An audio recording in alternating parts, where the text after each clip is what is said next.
ચૈતરભાઈ વસાવાને સરકારે સ્થાપેલી સરકારના પૈસાથી ચાલતી સરકારની અદાલતે 7 વર્ષની સજા આપી છે અને સરકારે સ્થાપેલી સરકારના નિયમથી ચાલતી અદાલતે જે સજાનો ચુકાદો સંભળાયો એ સજા એ ચુકાદો આ જનતાની અદાલતમાં લઈને અમે બધા આવ્યા છે કે તમને એ માન્ય છે કે નહીં.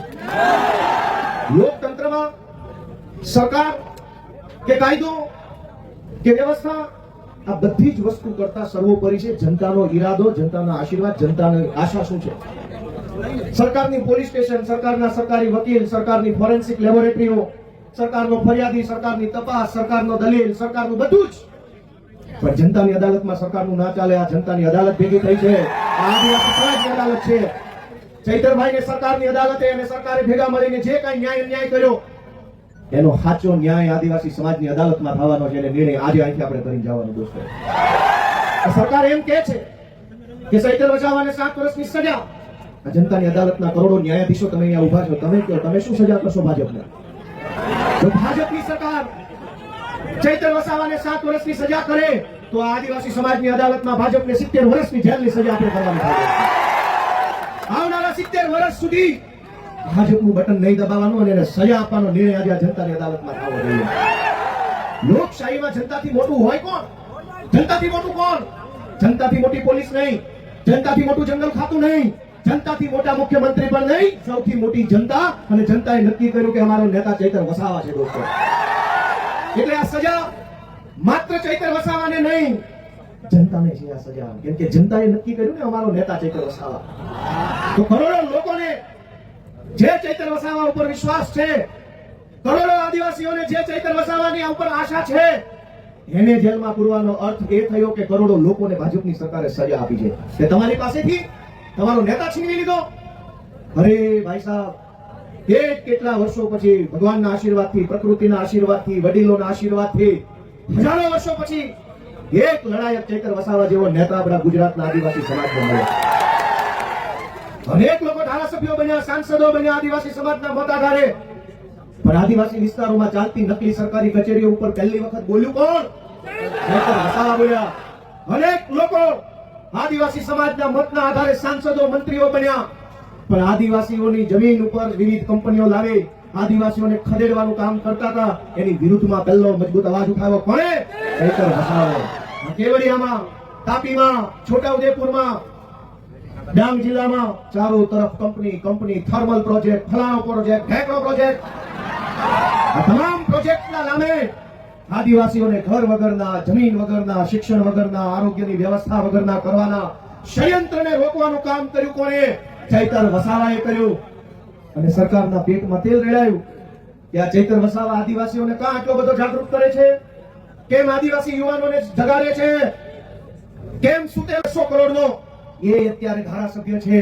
ગુજરાતના તમામ ચોર, લુચ્ચા, લફંગા, લબાડ, તોડબાજ, બળાત્કારી, ભ્રષ્ટાચારી, હંતા કરનારા બધા જ લોકો આલિશાન જિંદગી જીવે છે. અને એક મામૂલી ગુનાની અંદર ચૈતર વસાવાને 7 વર્ષની સજા. 7મા ધોરણમાં ભણવામાં આવતું કે દેવડીએ દંડાય છે ચોર મુઠ્ઠી ઝાડના, ને લાખ ખાંડી લૂંટનારા મહેફિલે મંડાય છે. કરોડોના કૌભાંડ કરનારા લોકો વટથી ફરે છે અને આદિવાસી સમાજ માટે લડનારા ચૈતર વસાવાને જેલમાં પૂર્યા છે. દોસ્તો, મારી તમને એટલી વિનંતી છે કે લડાઈ બહુ લાંબી છે. આજે આપણે બધા અહીંયા ભેગા થયા છીએ, અહીંયા આકડા પડકારા, જુસ્સો, આમ કરી નાખું તેમ કરી નાખું કરીએ છીએ. પણ સાચું આમ અને તેમ કરવાનું ટાણું છે ને મતદાનના દિવસે આવતું હોય. લોકશાહી છે, આમ તેમ જે કાંઈ. અને નર્મદા જિલ્લાવાળાએ તો આમ તેમ કરીને બતાવી દીધું છે. જો આમ થાય, આમ તેમ કેમ થાય નહીં, ગઈ ચૂંટણીમાં કહી દીધું કે આમ થાય. બહુ ચોંટ્યા છૂટેલા નહીં સાલા. કથા પાડી દીધા. વડાપ્રધાને અહીંયા સભા કરી, ગૃહમંત્રીએ સભા કરી, પ્રદેશ પ્રમુખે કરી, પણ નર્મદા જિલ્લાના આદિવાસીઓએ કીધું ચૂકેલા નહીં સાલા. આને કહેવાય અસલ ટાઈગર. પણ દોસ્તો, હું તમને છેલ્લી 2-3 વિનંતી કરીશ કે ચૈતરભાઈનો ગુનો છે. આ ભાજપ વાળા ટીવીમાં, સોશિયલ મીડિયામાં ચૈતરભાઈને બદનામ કરવાનું કામ કરે કે એને વન વિભાગ વાળાને આમ તેમ કહી દીધું, ધાકધમકી કરી લીધી. તમારા વન વિભાગ વાળા, તમારા પોલીસ વાળાએ અમારી હારે જે ધાકધમકી કરી છે ને એની સજા 700 વર્ષ આપો તો ફટે એમ છે. આખા ગુજરાતમાં સરકારી માણસો જનતા હારે કેવું વર્તન કરે છે? સરકારી મામલતદાર, સરકારી પીએસઆઈ, સરકારી ટીડીઓ, સરકારી પ્રાંત, સરકારી આરએફઓ, આ બધા જ લોકો રાજ્યની નાની નાની જનતા સાથે કેવું વર્તન કરે છે, ઈ વર્તનની જો સજા આપવા બેસીએ ને તો એકેય માઈનો લાલ ઓફિસમાં બેસી નહીં શકે, બધાને જેલમાં પૂરવા પડે. ચૈતર વસાવાએ 4 શબ્દો શું કીધા તો માઠું લાગ્યું, પણ દોસ્તો ચુકાદો એ જનતાની અદાલતમાં લાવવાનો છે. તમારે નિર્ણય કરવાનો છે કે આજ ચૈતર વસાવાને તમારા આશીર્વાદથી એક વખત ગુજરાતની સરકારમાં બેસાડો, પછી ખબર પડશે કે કેવી રીતે ન્યાય કરી શકાય. આપણે ક્યાં સુધી ન્યાય સહન કરવાનો? માંડ કરીને એક નેતા મળે, એક બાજુ બધા ભ્રષ્ટ નેતાઓ સમાજ માટે બોલે નહીં, લડે નહીં, અવાજ ઉઠાવે નહીં, ચૂપ થઈ જાય. એક બાજુ માંડ એક બોલનારો નેતા મળ્યો હોય, એને જેલમાં પૂરી દેવાનો. ગુજરાતભરની જનતાને હું તો વિનંતી કરું છું, માત્ર આદિવાસી સમાજ નહીં, જે કંઈ પણ થોડા ઘણા બોલનારા નેતા વધ્યા છે ને એની સાથે રહેજો, એને ટેકો આપજો, એની પડખે રહેજો. નહીં તો ગુજરાતમાં કોઈ બોલે છે. સરકાર એમ ઈચ્છે છે કે કોઈ પણ માણસ ભાજપની સામે બોલવો ન જોઈએ, કોઈ માણસ ભાજપની સામે અવાજ ન ઉઠાવવો જોઈએ, એવું સરકાર ઈચ્છે છે. પણ કેટલાક માણસો ચૈતર વસાવા હોય, પ્રકૃતિમાંથી પેદા થયેલા હોય, કોઈના બાપથી નો દીવે, સરકાર હોય કે ફરકાર હોય કે જે હોય છે. અને આ જળ, જમીન, જંગલ કોનું છે? સરકારનું છે. સરકાર નહોતી, જે દિવસે આ દેશમાં સરકારો નહોતી ત્યારે જંગલ હતું કે નહીં? જે દિવસે આ દેશમાં કોઈ સરકાર, કોઈ પાર્ટી નહોતી ત્યારે જમીન હતી કે નહીં? અને જે દિવસે આ ભાજપ પાર્ટી કે નેતાનો જન્મ નહોતો ત્યારે આ ધરતી પર જળ હતું કે નહીં? તો ભાજપ વાળા પેદા નહોતા થયા ત્યારે જળ હતું, ભાજપ વાળા પેદા નહોતા થયા ત્યારે જમીન હતી, ભાજપ વાળા પેદા નહોતા થયા ત્યારે જંગલ હતું, અને ભાજપ વાળા પેદા નહોતા થયા ત્યારે આદિવાસી પણ હતા દુનિયા ઉપર, આ દેશ ઉપર. તમારી પોલીસ, તમારું ફોરેસ્ટ, તમારા બધા માણસો એ તો હમણાં આવ્યા. આ તો સદીઓથી હાલતી વ્યવસ્થા છે ને, એને સંભાળી રાખનારો આદિવાસી સમાજ છે દોસ્તો.